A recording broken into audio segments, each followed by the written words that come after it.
I mean, there are good ideas and there are great ideas.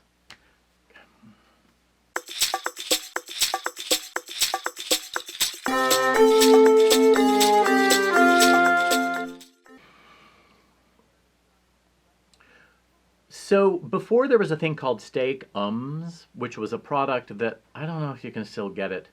There was a thing called minute steaks. My mom used to make these. It's basically like lunch meat, but as a steak. And they don't take that long to cook, hence the name. They can be breaded a little bit and then fried in butter, or just fried in butter. This was my mom's choice. My mom just is pretty keen on butter. Or if you are on the other side of the Atlantic, butter. Or if you're on the other side of the Pacific, butter. But in North America, we say butter. B-U-D-D-E-R. B-U-D-D-U-R, maybe. So minute steaks. Flash forward to my young adulthood, and I was with someone who had grown up in fancy Fairfield County, Connecticut. And if that doesn't ring a bell, you should look it up. It's full of wealth and preppiness and turtlenecks and layered turtlenecks and sweaters with the turtlenecks and little atta beads coming out over the turtlenecks. This is in the 80s. Then when atta beads came back, another trend I never thought I'd see the return of. I don't know if you wore them out. Preppy, 80s. Okay, so here's someone who probably had not been in a diner before. There were 3 of us at a restaurant. We were driving through Pennsylvania. We had just run into a group of habited nuns. And so we went in and sat down in the restaurant. And it was just kind of disorienting. And so I made my order, and one of the other people made her order, and then my friend ordered the minute steak. And everybody laughed because we knew it was a minute steak, but it's spelled the same way as minute. And she, after the server took our order, I asked, "What are you thinking?" And she said, "Oh, well, I just thought it was a small piece of meat, hence minute steak." So now, decades later, when I see the word minute connected to a product, I still sometimes think that it's minute. And I don't know with these minute sweets, are they minute sweets or minute sweets? Are they minute sweets because you can rent them for a certain number of minutes in an airport and get some rest that's horizontal because you've been sitting on an aeroplane and you're about to sit on another aeroplane and you just need to lie down?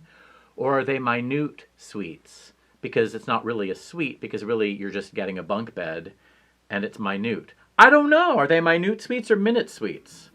I don't know. It makes me hungry for a minute steak, though.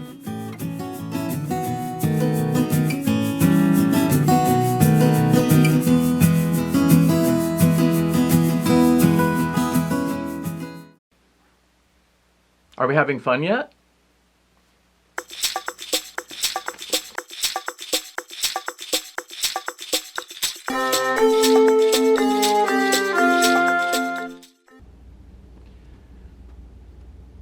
I don't know if I missed the revival of this. I think I did.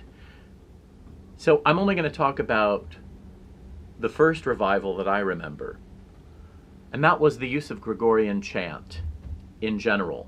So when I was college aged in the mid-80s, people got really into Gregorian chant. Like to a degree that became annoying.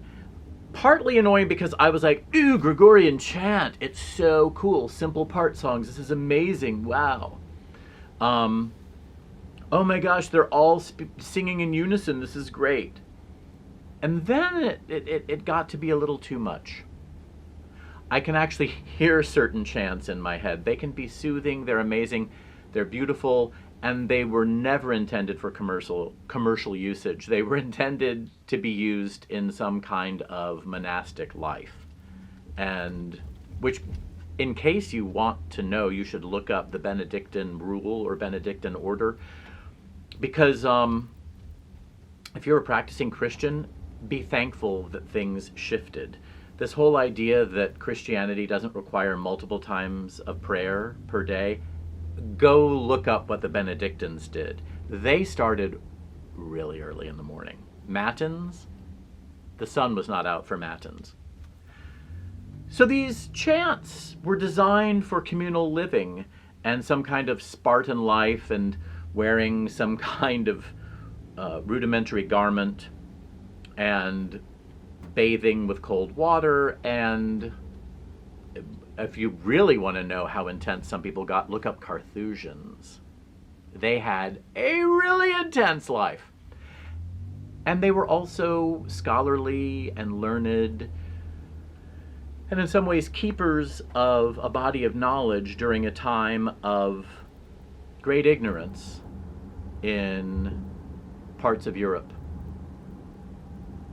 So, just in time for the tech boom and a period of great prosperity for some in the US, Gregorian chant started getting mixed in with house music. So there were these groups and DJs and associations and affiliations of persons who got things in the can and out into clubs and on the radio and on hold music and in elevators and in stores. Like, what would the store have been at the time? Banana Republic, probably, when that was a thing, when it was like, ooh, Banana Republic. This was pre-Old Navy, but post local department store, city department store. So the revival of Gregorian chant and having it be this hip thing set to some kind of clubby syntho techno beat was noteworthy. Apparently, it's had at least one revival since then, like a revival of the revival, but I feel like it was enough to have gone through it twice in my life already. But if there's something I need to talk about, let me know in the comments section. I'll get to it as soon as I can. The chants have been around a long time. I might take a few hundred years to get back to you.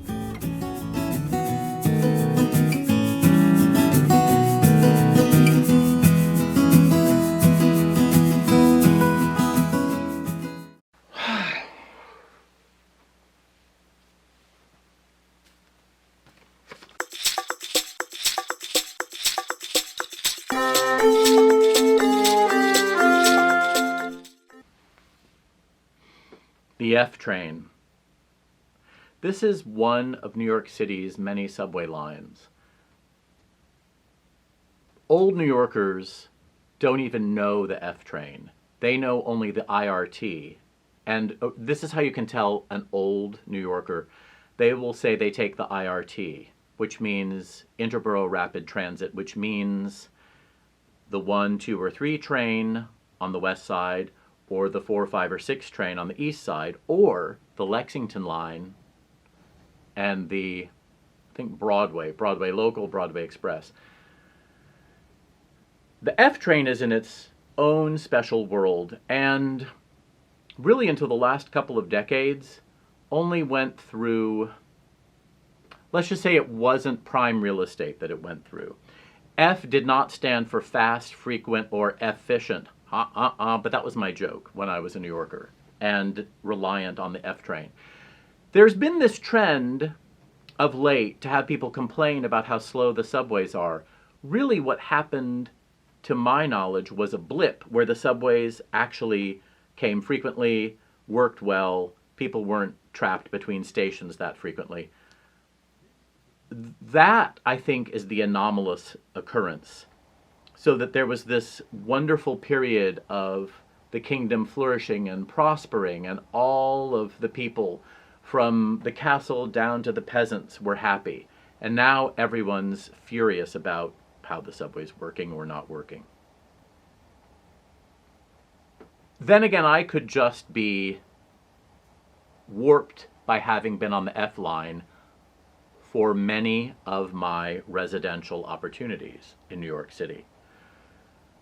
So, aside from the jokes, there were a couple of problems with the F. In the late 80s, they were working on several different subway lines. So the N, R, B, and Q trains, if you are well versed at all in 80s music, you'll know there was a band called NRBQ. That's where it comes from.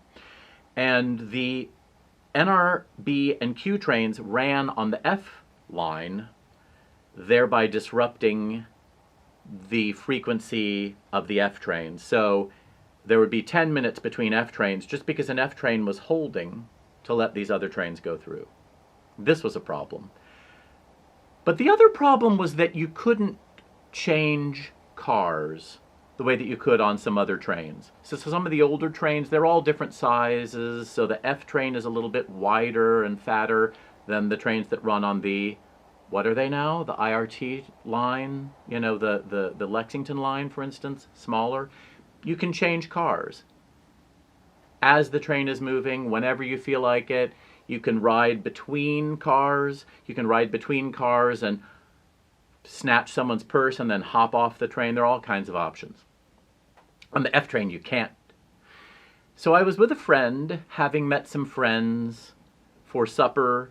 There was not very good Mexican food in New York City in the late 80s. So we went to this place that I think was called, I can't remember, but it was something Tex-Mexy sounding. And my friend and I were on the F. There were a couple of guys getting into a fight on one end of the train, and so everybody else started moving to the end of that car. My friend grew up taking the IRT, so she tried to change cars on the train and was unable to do so because just the handle moved and the door didn't move. This became problematic while we were underneath the East River heading into Manhattan, and one of the guys pulled a knife on the other one. So all we could do was huddle in our end of the train and just wait for the doors to open on the platform and then get off and then inform somebody that there was a knife fight happening.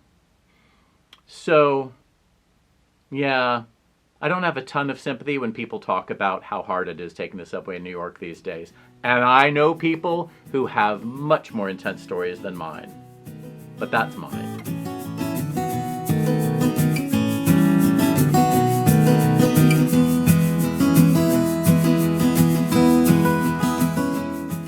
You know, it's flippin' nuts out there.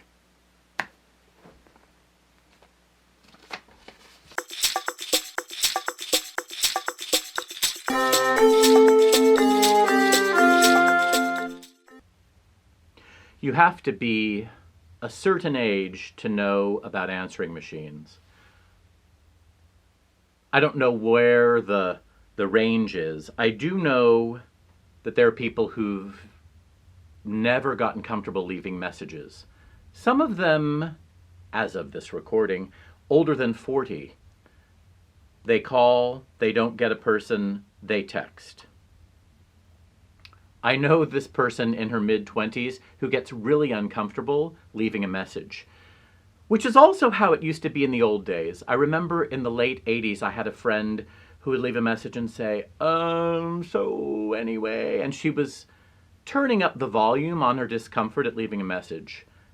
I found that out because after she'd left me a half dozen of these, I told her how funny it was when she did this shtick about being nervous, and she said, well, really, it's because I am nervous and I just thought I would make a bit out of it. But answering machine outgoing messages were this thing. Like, people would get together with their roommates if you shared, and you would do something clever, sing a song, do a gag, go back and forth. This same friend who got nervous leaving messages had a French roommate, and so they would leave a bilingual outgoing message. It was amazing. And at the very end it was, merci beaucoup, thank you, beep, and then it was your chance to leave a message. If you are of the answering machine era, none of this is news to you. And if you're not, I don't know that I can even convey what it was like to be of that era. My best outgoing message ever, ever, ever was from a song by Rufus. It was a band that started out as Rufus, and then it was Rufus with Chaka Khan, or Rufus featuring Chaka Khan, And it might have even morphed into Shaka Khan with Rufus. The big star out of that band was Shaka Khan, and Rufus had a song called Tell Me Something Good, so of course I had this as my outgoing message. And it would be, tell me something good, wah, wah. You have reached, and then I would give my number, and then I would let them sing a little bit, and then when the instrumentation came back in, I said, please leave me a message after the tone, and I will get back to you as soon as I can. It took all of 18 seconds. It was swift, made its point, was a delight. People loved it. I thought after cell phones took over the world that at some point we would get back to having some kind of musical interlude or clever thing as an outgoing message on cell phones, and we haven't gotten there. Maybe someone should come up with a museum of the answering machine message. Just thinking over here. It's my thought for the day. Tell me something good.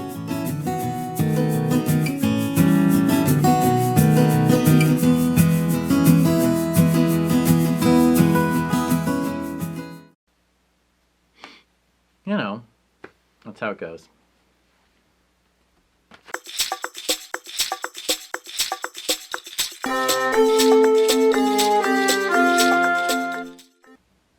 It's funny because I just got past a card that said Persian Rugs, and they've been on my mind because I was staying with a friend whose mother, well, anyway, it's complex, but her mother is a Turkish scholar and had these beautiful carpets. And they're the kind that you don't often see because they are hideously overpriced now, but let's say you were living in the Turkish capital after World War II, you probably could have gotten them for a song. So it has me thinking about Persian rugs. I don't know a lot about Persian rugs, but I do find them fascinating. And I also stayed for pay at a lovely inn in East Africa run by two American expats who had lived in Tehran working for a major corporation right before the Shah was deposed and the revolution happened. They had these amazing rugs, and they suited the African environment well because of the home they were living in, how it was built and decorated. And they were about this thick with stitching upon stitching upon stitching. I think this is called a cicim, but I'm not sure. That's what it's called in Turkish, I think. You can look this up on the Googles, because all I'm doing is telling you I like carpets, and I think people should have more of them. I grew up usually in homes that didn't have hardwood floors. Neither of my parents cared for carpets. There was one branch of the family that really loved having carpets on the floors. And some of them had nice hardwood floors, some of them had functional hardwood floors, and some of them had wall-to-wall cheap carpeting and still had Chinese carpets on the floors. So I think very often we say Persian rugs, stores will say Persian rugs, or 10 years ago, maybe 2 years ago, Oriental. And I think that that's a catch-all phrase for a kind of home decor that is often from a place like Pakistan or Turkey or Bangladesh. There's a whole other topic called Turkish rugs. If you want to know how Turkish rugs are made, talk to someone who's Turkish and they will tell you about the knotting and how the hand knotting is done and how it's much better than the way they do it in the Persian style. But I'm not going to get into that fight. I'll just let you go do your own on-the-ground research, like a cub reporter, put on a hat like this, carry a microphone, wear a trench coat. I'm sure no one will find it suspect that you're asking them questions about this kind of rug versus that.